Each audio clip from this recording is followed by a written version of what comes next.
Our entry back into the world outside was marked by a raging, roaring whoosh. Ah! Alert! External noise exceeding preset thresholds. Adjusting and recalibrating live audio feed for background audio track Waterfall 01 to predetermined safe thresholds. A noise that, despite only lasting for a fraction of a second, was sudden and abrupt enough to get my blood pumping. The transition between the silent library within and the noisiness of the world outside would never stop being jarring. It reminded me of those legacy MMOs with their sudden and abrupt shifts in ambient soundtracks between different maps and biomes.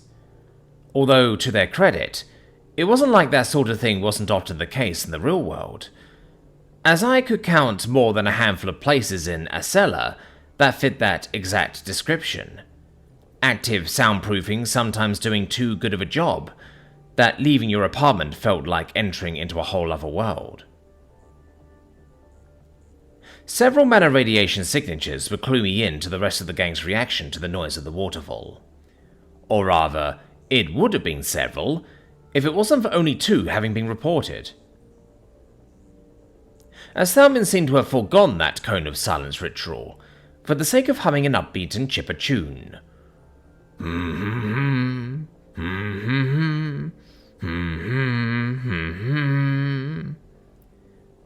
The Lupanor hummed a gravelly, dulcet tone, one that the Eevee had allowed to filter through to my ears untranslated and unadulterated, once more surprising me with the deepness of Thalmin's actual voice, especially coupled with his native, non-Nexian tongue. I couldn't help but to follow along the beat with my footsteps, which almost immediately garnered the attention of the Lupanor, as he turned towards me with a sly grin and a series of purposeful stomps from his boot. It was then that I quickly realized what he was humming. A marching tune. We both matched pace almost immediately, with Thacia and Eleanor trailing behind, each with their own bewildered and bemused expressions. The knowing glance between 2 comrades in impromptu marching was enough to clue me into the Lupanor's mood, as I too felt the wave and rush of triumph and victory washing over me with each and every step, coinciding with the rising cadence and rhythm of the Lupanor's well-tempered humming.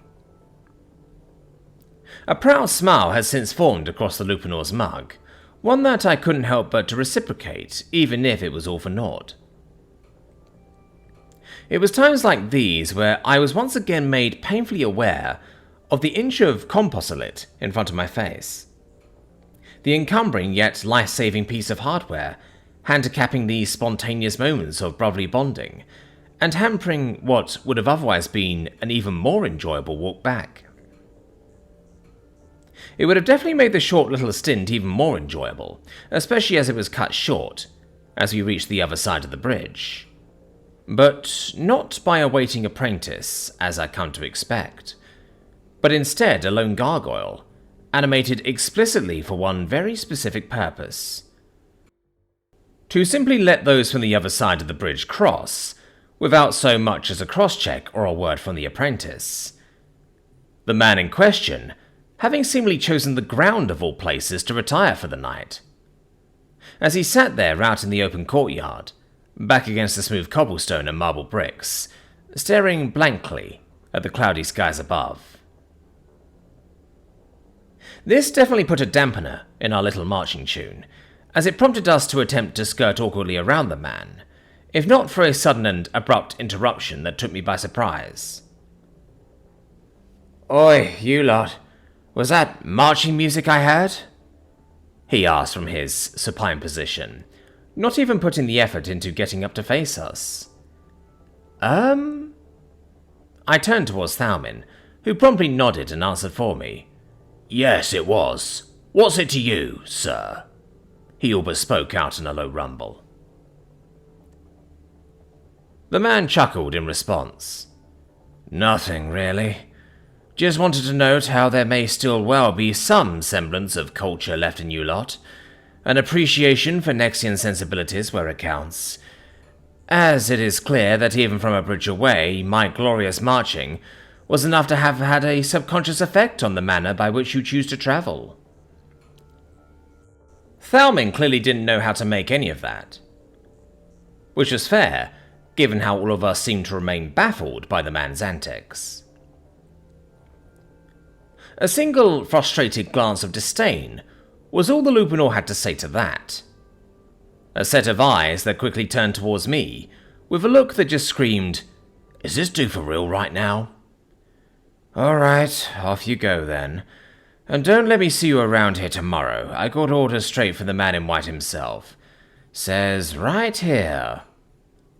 He lazily held up a piece of paper, "that no one's allowed to enter for a full day, or until such a time when the perpetrator behind this affront to our great and enigmatic partner is apprehended and dealt with." I couldn't help but to let out a sly snicker at that, although I made sure to quickly tone down the external speakers, so that none of that made its way to the man. "So I hope you've had your fill of cocky owls and mischievous foxes for the night, for tomorrow you aren't stepping a foot into the library, and mark my words, I've trained my gargoyles well for any would-be rule breakers." He held a single finger up, yet still didn't bother getting up, so off with you. He shooed us away, pointing straight towards the double doors that led back into the academy. I couldn't help but to feel weirdly bad for the man, as we finally made our way back inside, but only because I could empathize with the feeling of going a little bit mad from being assigned an all-nighter. I just hoped that there was some relief coming soon, because he clearly needed one. Dragon's Heart Tower, Level 23, Residence 30. Local time, 0230 hours. Emma. The rest of the trip back to the dorms was made in silence, mostly due to the fact that everyone else was already fast asleep by this point. Re-entering our dorm felt oddly surreal, similar to how I re-entered it immediately after the explosion. Except this time, there was an underlying feeling of optimism that coloured my mood, rather than the cold, confused, and dazed one. It finally felt as if we were moving forward, in a direction that was dictated by us instead of any outside force. It finally felt like we were now holding the reins of this beast that was our complicated relationship with the Academy and its faculty, rather than responding to the punches as they came. Though we might not fully be out at the back foot just yet, I could definitely say we were, at least now, properly and surely in the game, as Eleanor would say. "So, anyone hungry?" I finally broke the ice, prompting the faces of all three members of the group to quickly turn towards me, with expressions as varied as their reactions. Thalmin looked at me with an excited pair of eyes, glimmering with as much hunger as the excitement dwelling within them. "I sure am." "Certain that rest would be a preferable course of action at this point in time," Thacia interjected sternly, with a strength of finality that up to this point I'd only seen my aunt capable of mustering. "I am certain that is what you were leading up to, Prince Thalmin." "Well..." Thalmin attempted to quickly sig into what was clearly his actual point, but after yet another stern bird of prey tear glare from Thacia, he reluctantly acquiesced and began shifting gears. "I hate to say this, Emma, but we might have to put off the celebratory feast for another day," Thalmin acknowledged with an awkward rub of his back. "Not that the consolation prize is cause for celebration, of course," he quickly added, staring down at the blank-faced Fenarian. "But a victory in your favour is a victory all the same, even if that victory was won for those undeserving of it." It was clear that the Lupinor wanted to make his disdain for the Venarian known despite it all, as if he didn't want his involvement with this rescue to be conflated with a renewed outlook on the discount kobold, which was fair. Eleanor still had a ways to go to really prove himself in my eyes. But it wasn't like it was impossible, though by that same metric I wasn't going to jump to any conclusions just yet. At the end of the day, though, Only time would tell. Thank you, New Realmer. A voice suddenly pulled me out of that reverie. An unexpected one that was all too pertinent to the topic of my thoughts. You have my... The small blue thing struggled to get the words out, stuttering for a few moments, before finally going through with it. Gratitude. In both a practical and a metaphoric capacity. The stutters and reluctance, however, quickly gave way the more he spoke, as the topic at hand transitioned from the more difficult subjects of humility and gratitude, towards issues that were easier for him to swallow. You have my word that I will commit to whatever will be necessary to maintain the agreement set forth with the library. So you're saying you're going to behave from now on? I clarified, bringing the Venerian's lofty words to ground. An incredulous gaze and an open-moored expression immediately manifested on the Venerian's small-snooted mug. But, surprisingly, that was about it for the Venerian's reprisals. There were no self-righteous rebuttals, no sassy remarks, not even a single contradictory statement made. Instead, for the first time since our frank discussions regarding his fate, he remained quiet, allowing me to continue despite clearly being miffed by my words. No more backroom dealings? I paused, before realizing that might have just been the Venerian strong suit, and those skills might otherwise prove vital in the reality of backroom politics. That was the nexus. It was better to keep that skill in reserve for our ends rather than banning it outright, so I shifted my course, without prior consultation with the rest of the peer group. I clarified, leaving the door open for our own brand of operations if the need arose. No more spying for anyone else. No more plans or agreements with anyone outside the peer group that could endanger any of us. No working against the interests and well-being of the peer group. And finally, just learn to be more frank and upfront about things with us. I managed out with an exhausted breath. I know that there are things that are better left unsaid, but let's just try to be as honest with each other as possible, alright? For better or for worse, whether you like it or not, we're a team now, and that means our fates are inexorably tied together. You and me, more so than anyone else here. So let's try our best to try again, and this time, hopefully things will work out better for all of us. At the end of it all, despite holding certain reservations in that opening statement, he eventually relented with a nod, before replying in a way I thought wasn't possible for him. Those terms are acceptable, New Realmer. I have a name, you know, I interjected. And while I might be getting used to you calling me that, I prefer if you at least started trying using my name once in a while. I attempted to bridge the gap, encouraging him forwards instead of outright demanding it. So you do, he slowly nodded. Well then, allow me to rephrase. I find your terms agreeable and acceptable, Cadet Emmabuka, he finally announced, before leaving just as abruptly for his room. And once again, thank you. He forced those words out as best he could before slamming the door behind him. Maybe there was some hope left for him, after all. The door slam was markedly less aggressive than before as well. I'll report back to you if he starts hooting, barking, or in any way starts shape-shifting into a creature of the library, Emma. Thamin shot back with a teasing cocksure grin, poking fun at the overarching worries we had with the library's dealings when it came to Eleanor, before marching his way back towards his room and closing the door shut behind him. This left just me and Thacia, as we both stared at one another before retiring to our little corner of the world. Dragon's Heart Tower, level 23, residence 30, Emma and Thacia's room. Local time, 02:45 hours. Emma. Well, that was an eventful day, I announced, with a strange mixture of exhaustion and giddiness in my voice, still riding off the high at just having conducted what was in effect a successful run of diplomatic talks with what, for all intents and purposes, was an interdimensional cosmic being. That, or I just successfully diffused a disagreement between a kobold and an owl, though the latter was definitely the far less impressive descriptor of everything that had just transpired.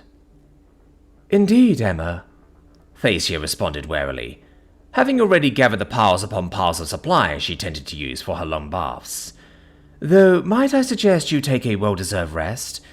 It would be the most prudent course of action at this point in time." She turned towards me, just before entering the bathroom proper. "I'll make certain to leave the water on for your purposes."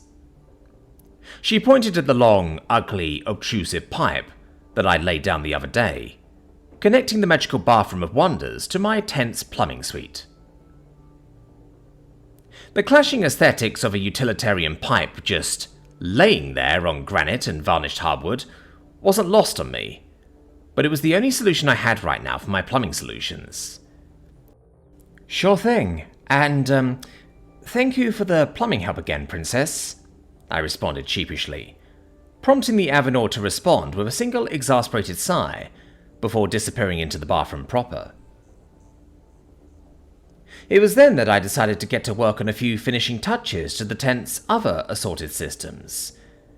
But just as I was getting into the groove of things, almost as soon as I had finished offloading some of the suit mods into the tent, I heard the distinct clack of the bathroom door opening.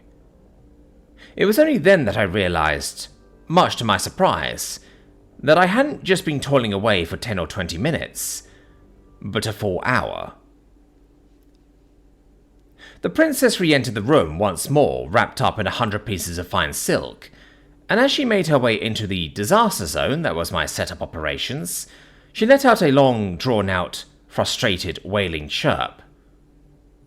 One that was undeniably pretty from an acoustic standpoint, but one that carried with it the same vibe of frustration and disappointment that matched her current gaze. A gaze that I once thought was only possible and reserved for use by parents when scolding a particularly difficult brat. "Emma?" "Yes, Thacia. I am assuming you have yet to have even entered your tent?" "Well, you see, I just thought since I was up anyways, that I could just—" "Emma!" Thacia interjected once more, stopping me in my tracks as she began closing the gap, taking several urgent steps towards me with the very audible clack, clack, clack of her bare talons. "I worry for your sake," she continued, before finally stopping just a few feet shy of me in the tent. "This pace is unsustainable, this pattern of living untenable, and this lifestyle you lead unnatural, fraught with the risks of exhaustive consumption. I understand well the urge to move with the rhythms of the world. I comprehend that inherent drive to respond, to react, to answer the call of duty, and the insatiable demands of a system that is, by its very nature, unconducive to the individual and the organic. I understand this viscerally, Emma, perhaps more so than you." Thacia's voice began dipping into a certain warmth of earnestness that I'd only heard bits and pieces of from the previous nights. "Which is why I must ask you to stop," she urged, with an overture of emotive resonance only a bird could muster, and one that was otherwise absent from her conversations outside of the confines of this room. "It is deceptively easy to fall into the roles we play, to fall prey to them, and become ensnared by their ceaseless demands. I know this, for the role of royal duty demands an adherence to a facade as rigid and unforgiving as the metal and glass of your armor." She pointed to my armor, her hand just barely grazing it. "So I can imagine it is far, far easier for you to be completely subsumed by your role, being not just metaphorically consumed by its demands, but literally. So whilst your armor exudes the raw strength and uncompromising zeal of the realm you hail from, underneath it is still a being of flesh and blood, and whilst most may simply see the neutral, unflinching stoic face of your knightly helm, I instead see the woman underneath it," Thacia continued, her eyes never once breaking contact a mere foot from my own. "So please, answer the call of the flesh beneath the metal and rest," she reiterated. I took a moment to consider everything. As throughout it all, I genuinely felt as if she was peering once more, straight through the inch or so of helmet, and straight onto the flesh bag underneath. It was a strange feeling, especially after interacting with so many who saw only the armor and not the person inside. I couldn't come up with a response that felt fitting to the effort Thacia was putting in. That was until a sudden and abrupt thought popped into existence, and some exhaustion-addled part of my brain decided to just run with it. "Is that an order, Your Grace?" Thacia almost immediately pulled back with wide eyes and an abashed look on her face. Have I been too insistent in my phrasing and my tone of voice? No. That was a joke, Princess," I interrupted, before things could go any further. "I just couldn't come up with a proper response to all of that," I admitted, with a dumb, awkward chuckle, reaching up an arm to awkwardly rub the back of my helm. "But in all seriousness, thank you, Thacia. You made very valid points and I concede. I guess I'll continue all of this." I pointed at the mess around the tent. "In the morning, or rather the afternoon or something.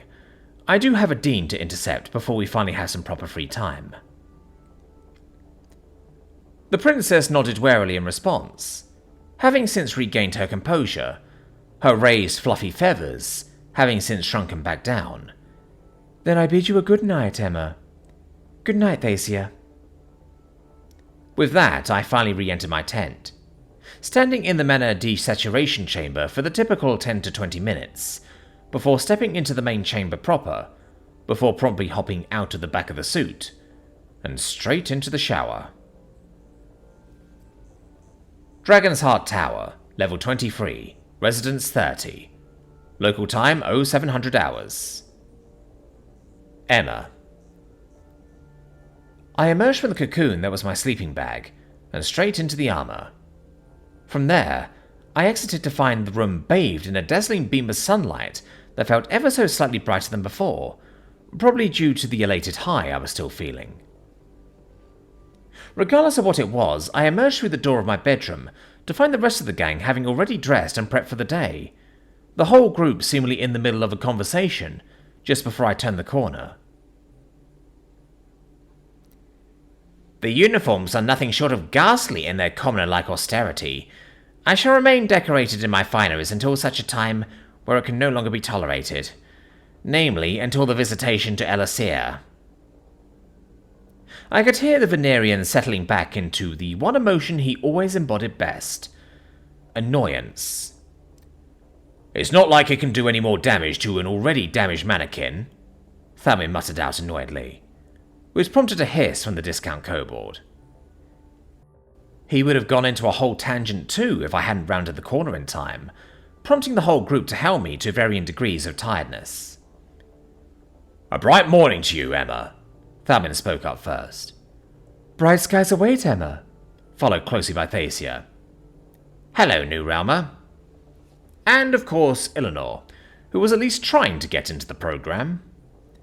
"Good morning, everyone," I replied, before making the effort to crane my head around before continuing. "So, have we received any mystery letters?" "Not that I'm aware of, no," Thamin responded. "Any mysterious knocks on the door?" "No." "Any break-ins or thefts of property?" "Nope." "And no unannounced or unplanned summons?" "No." "All right," I spoke, letting out a contented sigh in the process. "Then that means we just have one more thing on the agenda to take care of." "Delivering the letter to the Dean?" Thamin perked up. "Exactly. After which, well, wow, we don't actually have anything to do after that now, do we?" "I mean, you still have your quest to think about, namely the Crystal Dragon," Thamin urged. "And your promises to the library," Eleanor piped up meekly, practically squeaking out those words. "But, of course, all of that can wait," Thacia quickly butted in. "We are on the final day of our grace period. Tomorrow, classes shall commence. It would be prudent to take the rest of the day off to rest and recuperate. Moreover, it would be prudent to plan our next course of action in detail if possible." The Avenor all but announced, in a series of authoritative chirps before turning towards me. "Wouldn't you agree, Emma?" I nodded firmly, Sounds like a plan, Princess. With that being said then, Thalmin perked up once more. Considering we truly do not have much in the way of immediate affairs to resolve, I believe it would be as good of a time as any to sit down to discuss a few points of contention that have been left unresolved with regards to Earthrealm. The prince not so subtly alluded to the interrupted conversation a few nights prior. I will be interested to learn more about this fantastical mannerless plane of existence, provided you are willing to entertain my curiosities, Emma. I couldn't help but to grin widely at that underneath my helmet, realizing that after everything that had happened thus far, I hadn't yet properly sat down to actually divulge more than a few passing points, relevant to whatever it was the adventure called for at the time. Sure, I answered simply. That can be arranged. So with a few more nods from the group, and a bit of pre-game planning, involving our angle of attack when it came to approaching the Dean, we finally made our move, leaving the safety of the dorms behind us, as we marched straight back into the dining hall. We planned to strike as soon as the man left his seat. The Grand Dining Hall. Local time 0730 hours. Emma. I once more had to brave through the torture that was breakfast, as Thacia began reminding me of a few points I should raise when dealing with the Dean. The man was a clear-cut opponent on the surface, but given that we had to be dealing with him for the rest of the year, if not the entirety of our 5 years here, there had to be some attempt at dealing with him without burning all bridges. Moreover, Thacia had more or less suggested paths I could take to address what were otherwise irreparable bridges that had already been tarred and burned. Namely, in the form of spinning what would have otherwise been a simple in-your-face moment into a sort of social debt move. For as it stands right now, Emma, Thacia continued, her piercing eyes sharp in their calculating approach, you hold a card with which to dictate the course of this encounter. We effectively did his dirty work for him, or rather fixed an issue that would have been a headache for him to deal with, I surmised. Correct, which, even if it wasn't ever explicitly called for by the indebted party, is still a social debt all the same. The issue is whether or not he'll honour it or consider it anything at all, Thalmin interjected with a growl. That is the risk here, yes. But at the end of the day, this all depends on how Emma approaches this conversation. It is easy to merely prance into the man's office, to flaunt the letter and to deliver the contents plainly and simply, yet the only net gain we would accrue would be the pride and satisfaction in the act. Everything else may as well be a net negative balance from the ire we may incur from the man. I'll find a way to spin it, I managed out with a confident grin. What's more, I'm certain I can still get a bit of satisfaction from the whole interaction too, so don't discount point 1 just yet, I chuckled. With all that being said, do be sparing with the details regarding our agreement, Emma, Thacia warned. Whilst we know for certain that it was Maltori who was the party responsible for the burning, we do not know just how many more within the faculty may be involved. So in order to best ensure we have our options open for our investigation, you should exercise liberal use of discretion, as well as misdirection if appropriate. You could play dumb and say that you agreed to some dumb agreement with the library if you wanted to, Thalmin added. I think it's best if we don't offer anything concrete, Eleanor finally chimed in. The tainted... Eleanor paused as I peered down on him menacingly as he uttered that word. Avenor Princess, he quickly corrected himself somewhat, has a point, Emma. It is best to be sparing, with misdirection only given if it truly comes to it. The liberal application of misdirection could very well lead to the same result as the overeager sharing of the truth, namely in the other party moving in to match those supposed developments, rather than in them remaining placated with the partial truth. I nodded at all the advice, I was about ready to put my 2 cents into the pot before several loud sonorous claps were heard throughout the hall. Once again, announced by the still injured-looking apprentice, who at this point seemed to only be bandaged with no splints or accessory aids in her healing process remaining. To all students, this morning breakfast is officially dismissed. In regards to yesterday's announcement, letters of summons will be dispatched to each and every room. Students with names on this list must proceed to the designated meeting grounds, written within your summons. That is all, Lariel concluded, sitting back down on her chair, Maltori's chair, as the rest of the professors stood up and moved out.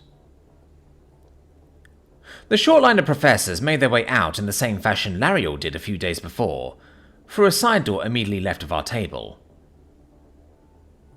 This gave me ample opportunity to get up, and once more confront them in the fashion Thacia preferred, discreetly and outside. The cluster of about 20 or so professors eyed me down with suspicion, as I approached the white-robed dean himself. Professor, What is it, girl? One of the professors interrupted abruptly, turning to me with an incredulous set of beady black eyes, reminding me of an angrier, older, meaner version of Buddy. His frustration would have been even more pronounced if he had a tale to express it with. Evie, who's this guy again? I spoke silently into my helmet. Entity IFF confirmed. A12, Professor Articord, Nexus and Adjacent Realm History and Politics. I ignored the man, opting instead to focus squarely on the Dean. I wish for an audience with you, Professor. I have an urgent matter which must be addressed. I spoke plainly, politely, and above all else, calmly. Well, an audience with the Dean? Chiska announced with a perplexed expression. Artcord let out an indignant huff, sidestepping Chiska as he approached me menacingly. Perhaps I have been too presumptuous in assuming you had 2 eyes to see with, and 2 ears to hear out of. Or perhaps the armor you wear has dulled your senses significantly, but we do not have the time nor the inclination to entertain your concerns, not especially at this junction in time. I presume the matter of the library has the faculty preoccupied, Professor. The man paused, his eyes narrowing towards my lenses. Don't play coy with me, girl. Now out with... I reached for the letter, folded within one of my mana-resistant pouches, prompting the man to all but halt in his tracks. Chiska, Vanavan and Belnor, who were all in my immediate line of sight, couldn't help but to let out gasps in varying degrees of intensity, as the other professors who had been otherwise uninvested in the whole back and forth finally turned their heads towards me. The Dean's expression at this point had likewise shifted, as he turned to move towards me, the other professors giving him a wide berth. Come, was all he spoke, signaling me to follow with a lazy hand. You've earned yourself an audience, Cadet Emma Booker of Earthrealm.